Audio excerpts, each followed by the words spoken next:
Welcome to the Education Marketing Leader podcast with Chris Raposo. If you're looking to dive into the latest industry insights, draw inspiration from education success stories, or just want to sharpen your marketing skills, you're in the right place. Here, we bring you a diverse range of voices from experts and leaders in the field, offering you a unique blend of professional development and practical strategies. Whether you want to understand your audience better, stay updated with the latest tech trends in marketing, or expand your professional network, we've got you covered. So while you're driving on your morning commute or winding down after a busy day, let's explore the dynamic world of education marketing together. Hello everyone, and welcome back to another episode of the Education Marketing Leader with Chris Raposo. Today, my guest is joining me from the great state of California. His name is Scott Cline, Dr. Scott Cline, that is. He is the founder of Scott Cline Consulting, LLC, executive in resident at Campus Sonar, and the former SVP of Enrollment Management and Auxiliary Services at California College of the Arts. Scott, welcome to the show. Thanks, Chris, for having me. Glad to be here. Scott is also a member of the Education Marketing Leader Book Club, so we have a lot of good conversation together. He's also super active on LinkedIn, and one of his recent LinkedIn posts that got quite a bit of traction was titled, "The Real Crisis in Higher Ed, Institutions Discouraging Staff on Social Media," and that is what the interview will be all about today. So, Scott, tell me a little bit about the discouragement of staff from posting at their work on social media. Why is it an issue? Why is this so critical to address in the current higher ed landscape? Yeah, I think there are two things. One, institutions are under incredible pressures right now. The trust in higher education is at an all-time low, arguably, on a number of different surveys that have been published recently. And then in response to that, there have been moments where staff members or faculty members or students have posted something on social media that have been taken either out of context or not so out of context. And the reaction to that from an institutional perspective is to close down those doors. And they've been doing it in a few different ways. And it's not all institutions, but a number that I've seen and talked to a number of colleagues, is they're closing down the doors of saying, oh, you can't post during your work hours unless it's specifically for your job.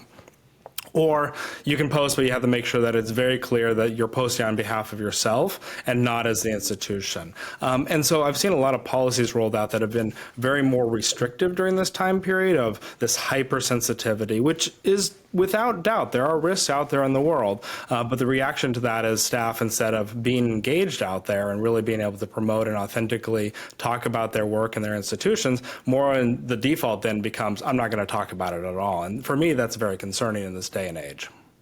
Yeah, you mentioned the research report, and I think during the post that I earlier mentioned, you talked about a Campus Sonar research that shows that the trust in higher ed is at an all-time low.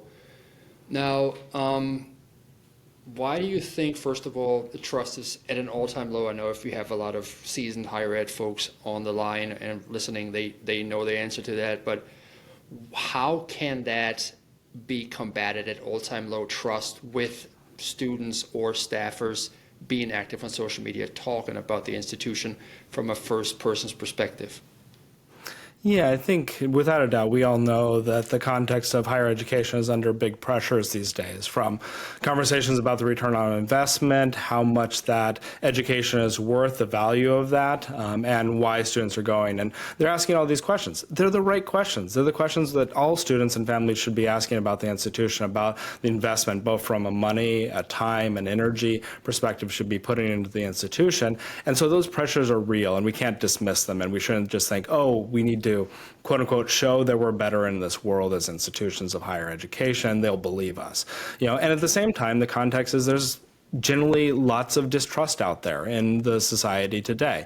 And that doesn't apply just to higher education. You see it across the spectrum here.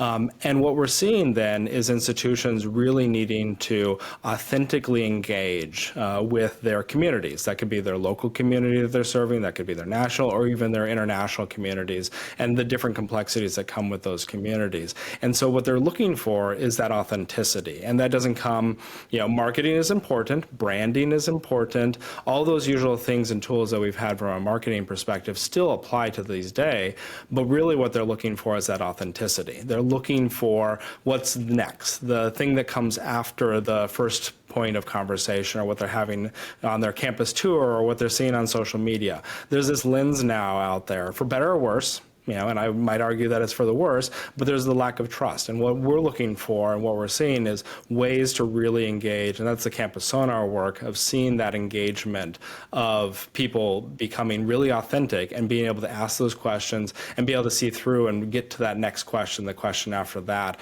And I think that's the path forward for institutions to regain and rebuild that trust. We can argue until we're blue in the face that it's not the right thing or that institutions are unfairly being maligned by this, but it's a reality that we're currently working in, and that's the reality that we have to then tackle, and how do we progress from there? I did notice, because I work as a marketer on the vendor side for higher education, and I manage the Hannon Hill company LinkedIn page, for example. So when I post on the LinkedIn page, I rarely get any traction because traditionally people don't really interact with companies unless they're Nike or Adidas or Apple, that I've noticed. But if I mention something that's similar to the topic that I posted on the company page on my personal page, that at least double the engagement on that post. It's just because people know me and people associate with me with Hannon Hill, and there's a bigger trust there, and they feel like they can comment on my post and they get an authentic response back instead of some generic curated response from a company, because everybody's under a microscope. So if I comment at Hannon Hill, I got to make sure that I keep it very much PC, that nobody gets offended by whatever I say. But let's talk about how staff stories contribute to the sense of authenticity and connection. So let's say somebody goes on a campus tour, for example, meets with an admissions counselor. What would be the way for them to continue the conversation? Would they hand out a business card that had their LinkedIn or their Instagram on there so they can follow, prospective students and parents can follow that staffer, or what is your suggestion there? Yeah, and I don't think that every staff member on campus, if they're not comfortable with this or they have no idea what they're doing, should just be thrown out there willy-nilly, and that everybody should be following their, particularly their personal Instagram accounts where all they're doing is posting pictures of their food and their families. That's not the idea here. But for the people who are really wanting to both get the tools, the training, and be able to put out there in that, what I talk about, that third space, kind of where there's the truly, truly personal, where it's your family, it's your parents, you're posting your kids' photos, and all they want to see is your family there. And then there's the really, really, really professional, like, Chris and I get our jackets on, our ties on, and we're very professional PR and marketing people out there. But then we have that third space where people can be both human, and you talked about that earlier, that human connection that people are really wanting for, and professional humans. Go figure. And this day and age, we're all humans and we're also professionals. Like, how do we create more of that third space where you can have these conversations, engage, and be authentic? And that comes from talking about your day-to-day. What does it look like to be an admissions counselor, either on campus or on the road? And it doesn't have to be in the fancy, flashy videos. There's a time and place for that, but just really understanding who you are as a human. Because I think what people are looking for in this case of an admissions counselor is, why are you working here? What does it make you get up every single day and go for your job? There are the good days and there are the bad days. Everybody knows that. It's not like it's a secret. You don't have to have all the flash. And people's response these days to all the flash is like, that's probably not true, which in reality has never been the truth. And really what they're looking for is the good and the bad. It doesn't have to be horrible. You're not having to rag on your institution. Nobody's looking for that either. But you're really going to say, hey, I had like 20 meetings today or something like that. And I was tired at the end of the day. Everybody's got to understand that. But you also got to meet with some amazing students who are looking, in my case, when I was working at an art school, like, you got to see all their art every single day. You got to walk the halls. Like, that's really what they're looking for. And I think it gives them a sense of what it's actually going to be like if they're, in this case, being a student, walking through your campus. They know they're going to have a good day. They know they're going to have a bad day. Let's stop pretending like it, and let's create these third phase spaces for staff and faculty to be their authentic professional selves. That's right. Yeah, I see a lot of the day in the life videos coming up on LinkedIn of various marketers and professionals. So some people riff on it. I saw one the other day. It was super hilarious. It was a day in the life of an unemployed B2B marketer, something like that, you know. So funny because you see it at first, you see it, it's like, oh, this is kind of cool, and then you see it all the time. You're like, holy cow, you know, should I be doing this? Am I missing out? But you know, like you said, some people have a knack for it and they want to do it, and others don't, and you just have to be respectful in that. Some people like to be on camera, other people like to write original research of stuff they read or report on things, you know. So everybody has their niche, and some people are better at it than others, but you know, you can always be trained. Talking about this topic a little bit more, many institutions are adopting restrictive social media policies for staff, but I did talk to someone, his name is Rob Clark. He is a social media influencer of that tall family, but he's also a marketer at a university, Greenville University, out of, I think it's Ohio or Illinois, one of the two states. But he told me about when he partners with companies for his personal brand, he never takes a job where they give him a script, where it's completely scripted because it doesn't come over authentic. So what is some of the risks involved when institutions trying to curate social media personalities on staff too much? You know, what are some of the risks in that approach, and what might be missed by not empowering them to be their authentic self? Yeah, I mean, one, you talked about it earlier, is the tools. You said all these things are trainable. It's not like somehow charisma, you know, getting over the fear of talking on camera and then having to listen to yourself afterwards. That's terrifying. I'm still terrified to this day. You know, we'll see if I actually listen to this podcast afterwards. Just kidding. Just to avoid my own voice. But like, it's all about the training. It's all about the tools and finding that comfort level. And then people being able to find their own selves in those different things. If they love writing, let them write. You know, have them posting on LinkedIn. Encourage them. You know, provide them the time and space and the tools to support them to do so. You know, and also give them the training about what to avoid. Like, if you're tired and you just saw something on the news that made you really angry as a human, maybe this is the time to put your phone down and don't post that.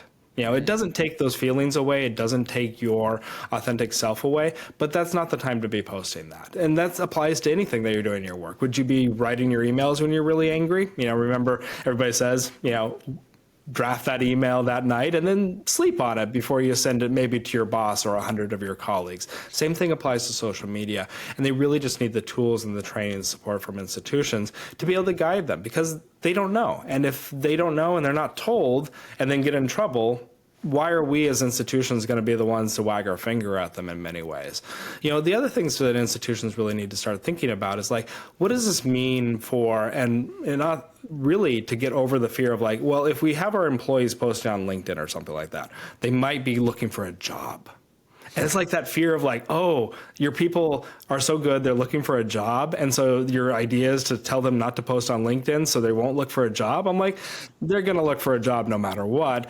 And you're not getting that best and brightest out of it. My thing when I was running a team in a division was I wanted people to talk. I wanted people to look out there in the world and see, you know, what opportunities there were. And if they stayed at the institution, great. If they didn't, my ultimate goal was that they would hire me someday for a job or something like that. So that was the small world that I worked in, and that's the mindset that I always took this. And institutions need to just, frankly, get over it. I've heard from so many people where they've heard like, oh, I posted on LinkedIn. It's like showing up to the office and wearing a tie or something like that. And people are like, oh, are you interviewing? I'm like, come on, people. Like, you're just posting on the internet. It's not like you're looking for a job every single day. Yeah. And the other thing for an institution to think about next is like, what does it mean to have individuals representing your institution? And they might change. They might go to a different institution, and that's fine. But how do you continue that conversation? How do you build that next cohort of, you know, either staff or faculty to continue that building? So you have an entire team doing this and less individuals. And it really comes down to that team, that volume of those authentic voices versus any one influencer. We see this a lot at the presidential level, where it's like, if you really curate a really great presidential voice, and that's important, I think. It's really important these days. But then it's in the voice of that president as well. Absolutely, yeah. A lot of nuggets in that segment. First of all, if you hate your voice when you record audio or a video, I did too. I'm 100 episodes in with the podcast. It doesn't bother me anymore. The more you do it, the easier it gets. Also, the other thing that you said about writing angry emails, Sometimes I write angry emails and I put them in a chat GPT and I say, make it sound more professional. That helps too. And then the other thing is about posting on LinkedIn is there's such a branding aspect to it for the institution, for your company. I had a lot of people reach out to me and said, I cannot imagine Hannon Hill without thinking Chris Raposo. So there's an association there that directly benefits the company. It's like Dave Kibbles and Ology, or it's like Jamie Hunt and Old Dominion, back in the day, when they were like the podcast hosts. You associated these people with their institution. They were one and the same, and in a positive or in a negative way. But anyways, you're talking about training and tools. What are some of the trainings and tools that you suggest institution could utilize to help or empower their staffers? Yeah, the first thing I want to acknowledge is most staff, particularly if you're talking about like the marketing, the communication team, by and large, that institutions are probably understaffed. We see it every single day. There's a few exceptions out there, but by and large, there's way too many things for marketing and communications team to do. And the real key to this is, how do you scale this? It's not just about having one Chris or one Scott, carrying the brand of an institution. It's how do you have 100 Chris's or 100 Scotts at your institution? And so for me, it's really about how do you build tool sets that can be delivered and given to people as, training. So this could be asynchronous trainings, around safety and how to post and what not to post. And certainly you have brand guidelines. How do you build that and scale that and be able to deliver that to a wide audience at your institution? And we haven't even talked about faculty or students that we could be talking about next. But how do you build a tool set that's scalable to be able to build this out? Like, how do you do this through video form? How do they do this through trainings? How do you link out to all those other resources that exist on like YouTube about like, how do you position yourself as an individual on LinkedIn, or how do you do it on Instagram or TikTok or whatever the version is? Like, how do you use all those other tools out there? And there's certainly a role and a place for like key, consultants or, experts in this field, if you don't have it in-house, to really bring those people in to do either virtual trainings or in-person sessions, or help you craft that if you're just starting from new and you're like, I don't even know where to start. And so I think bringing in that whole plethora of the world and the connected people that we have in contact with is key to building a scalable. So we have 100 Chris's or 100 Scotts talking about an institution versus, one or two, which it's like providing training and support. There'll be key voices, at institutions that have like presidents, provosts that might need key support and investment without a doubt, because they play such a key and pivotal role for the institution. But by and large, a lot of this can be done by just providing the tools and encouraging people and then providing them the time and space. And I think that's really where it comes down to, where I see a lot of policies coming down where it's like, they can't say that you can't post, but you can't do it on like company software or company time or institutional time. And that's where I've seen most of the concern that I've seen, where it's like, you can do this out of your hours, like thinking that you can't schedule post on LinkedIn. Like, come on, people. But like, like that's the time and space, is like giving them and seeing that part of their job as opposed to that add-on or that extra thing for those employees. We don't need to ask institutional employees to do one more thing on top of the 10 other things that they've been asked to do on top of their usual day job.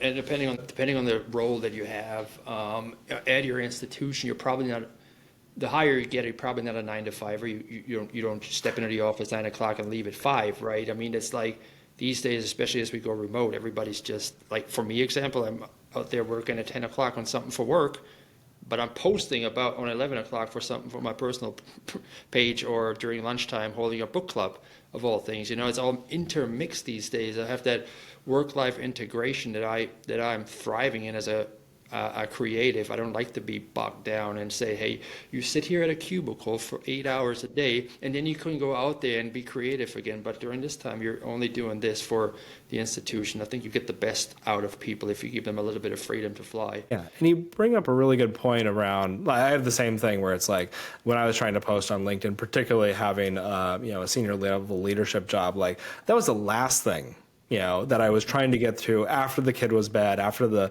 family was fed, after the house was picked up for the night. And I'd be trying to write these things at like 11:30 at night, And sometimes it'd come out good, or sometimes I would just fall asleep, right? And for me, it's also about building that consistency. It's, again, not about having a staff member thinking that they're going to post one time and it's going to go viral on whatever platform. It's going to be a different day.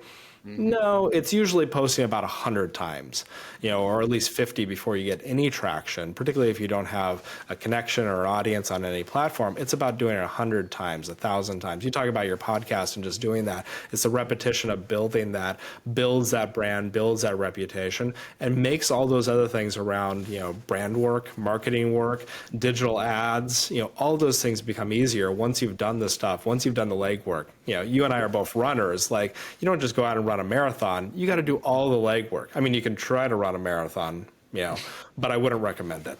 No, without the absolutely training. Not. Absolutely not. And that brings me back to the book club that I mentioned yesterday, the Education Marketing Leader Book Club. We had a good response to it, especially when I posted after the fact, when we had like 12 people at the book club. I posted about it, and all of a sudden there were these people like, oh man, I missed it. I'm sorry. I'm going to try it next time. But I think it took the 3 years of being active on LinkedIn within the community, having 100 podcasts, to build that personal brand, to be a trusted facilitator of a book club. If I would have gone out 3 years ago and said, hey, I'm starting a book club, they would have said, who's this guy? I'm not going to show up for that. But now, we have that ecosystem within higher education that just is kind of a proof of concept that if you put in the work before, when there's crickets, and you continue to post, even though nobody, maybe you have lurkers looking at your posts, but you don't have anybody engaging with it.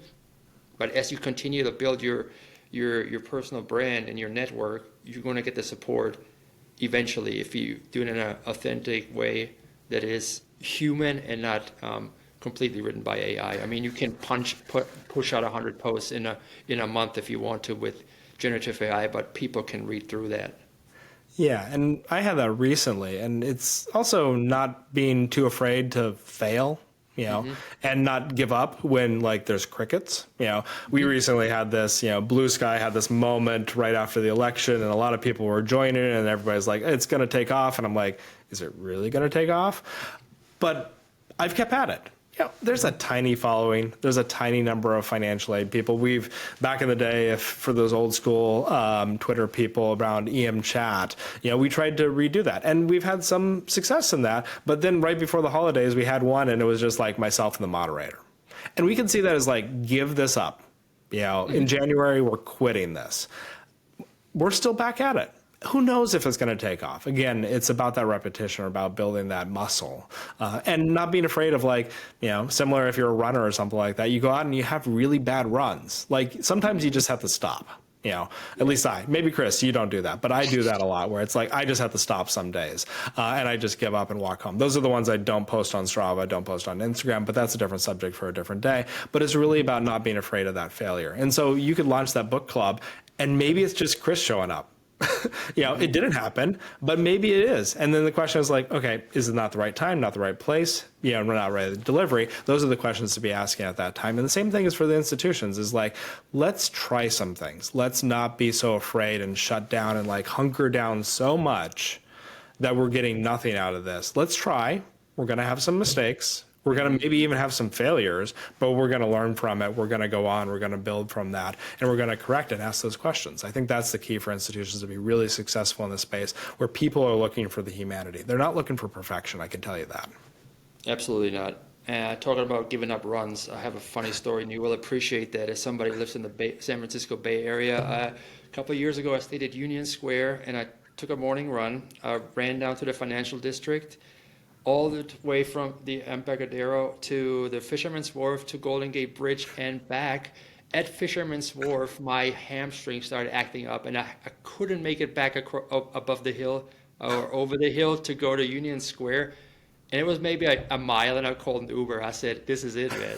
I'm going to pop a hamstring if I'm going to try to go through that. So I did give up on that day, but I thought it was still a a good run overall, and I went back at it a couple days later. So Yeah, and you got a great view out of that run no matter what. So yeah, 100%. And I came from Florida at that time, so there are no hills in Florida, right? And I go to San Francisco, and it's like getting hit in the face with those hills everywhere. But, let's talk about some examples, maybe some case studies or something you can remember from your time at California College of the Arts or through your consulting work where staff voices have had made a positive impact on institutions' perception or enrollment even. I think in my conversations with people where we're seeing institutions really be okay playing in the space. You're seeing those voices created more and more, and they're having the added benefit. It could be, particularly like LinkedIn, there's not a lot of 16-year-olds currently hanging out on LinkedIn. At least I haven't found them yet if they are there. But it's building those connections. And what I'm seeing, particularly on LinkedIn these days, is colleagues at an institution who are posting about, take my background in financial aid. Somebody's talking about, the latest data filing that they had to do with the Department of Education, and they're getting help on LinkedIn. They're both building a brand for their institution, but they're also opening themselves up and said, I just got a bunch of errors, like WTF. That's probably the language they used on LinkedIn, and they're getting colleagues that are connections that they've met at a conference previously or a training, or they've never met in person ever in their career. And they're like, oh, I did this and I tried this. I just saw that on LinkedIn. You see that on Instagram or the video platforms like TikTok or YouTube or Shorts or something like that, where people are going out there and really finding the authenticity, particularly like from an art and design perspective, where it's such a creative, visual space, to actually be able to see what's happening inside of there. I always said when I was working at an art and design school all we had to do was get students on campus. Once we show them the cool spaces, the facilities, and this happens for not just in art and design schools, you see this across the board. Once you get the students on campus, the problem is getting students on campus is hard. It's always been hard, but particularly these days, going through the global pandemic, less people are traveling. People are doing their travel more the extended side of their enrollment marketing decision versus just trying to figure out what schools are even applying to. You're trying to figure out a way to authentically show them, and they can see the glossy, cool. Videos of the dorms or the cafeteria or the campus with the voiceovers and the music, and those are important. Don't get me wrong, those play a vital part. They can't just say, oh, just get rid of them. We don't need to do them anymore. But they're really looking for those day in the lives. They're really looking for that, hey, I'm studying at 10 o'clock tonight, or I'm working in the shop or the studio. They're seeing it from students. And these students are not necessarily even supported yet by the institution, but the ones that are given that support, given that training, giving that insight, and that little bit of support, not in a script, not sitting in front of necessarily that camera, but they're given that little bit of support, or their faculty. I've seen this really interesting is when the faculty are talking about how people manage their careers. And be able to talk about their careers. And when that moves into those college-age students and you start seeing those glimmers of hope, things start happening for those students. People start reaching out. People start, offering them internships. People start asking them, for, additional ideas or creation. They're getting this input in there. And again, it doesn't happen on the first post. Probably doesn't even happen on the 50th post. But once they start building this repetition, I've been seeing it with, and that then plays into their careers. That informs who their connections are, who their networks are. And it's in a very low stakes, and mostly kind of way. And the added benefit to the institution is all of that free marketing, all of that free authenticity. And so the question for institutions is how do you actually build more support? Because by and large, it's free. You just have to have the right frameworks and the right mindset to do it. Yeah, absolutely. And when you said support, sometimes a simple word of encouragement can go a long way and give that person that extra jolt when they feel discouraged about their post not being interacted with, to just continue and keep going. Even after 1,000 posts, you still get a little bit of that feeling when you have one that doesn't get as much traction. You're like, ooh, is this really worth it? Do people not care anymore? And then you get a little bit of encouragement from somebody in your community, and then you feel like, hey, if I make a difference in one person's life with that post, I think I've done a good job for the day. The thing that I liked the most on my time on campus was I would see some students post on Instagram or something like that of the work they were doing. And we were a small school. So I happened to run into them a few days later, and I mentioned that I saw it, and I said, that's great work. And they're like this high uppity up, administrative person or something like that they've probably seen on a screen or talking in front of a big audience. They're like, wait, you saw my Instagram post? And not in like a creepy way, but like they're obviously a professional Instagram post. You're not following their personal accounts or something like that. But like, they're like amazed. And then I saw them posting more, and like that type of encouragement from institutions where it's that authenticity that you're actually giving into those spaces, it goes a long way for those students and say, oh, somebody's listening, and not a way that's how the digital translates into the physical world. What's your word of encouragement to institutional leaders who are hesitant to let their staff share their stories on social media, and how can they reframe it?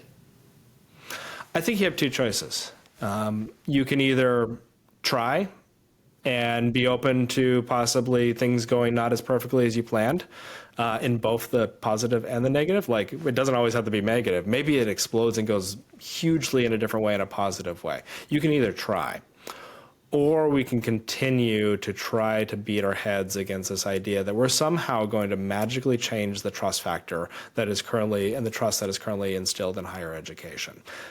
You can't keep explaining your way out of this. You have to really demonstrate it in all the ways that institutions need to come up. And we can point our fingers at everybody else outside of our institutions and say, well, they just need to change. Really, the first thing you have to do is point your finger back at yourself and say, all right, what can we do differently, and how can we try in different ways to really engage our communities, which higher education is purposely built to serve. And we need to show up to serve those communities, whatever shape those communities might be, whether or not they're your local community, your national community, or different sets of students, families, and stakeholders as well.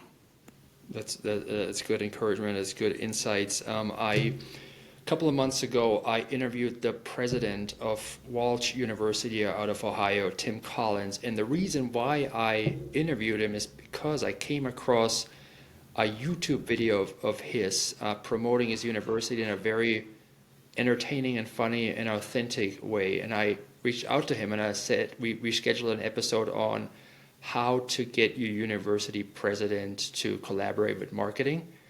Really great, insightful episode where he basically tells us about what higher level leaders in higher education have a completely packed schedule expect, and how they can be set up for success. It's one of the episodes that I posted, and I thought it was so insightful.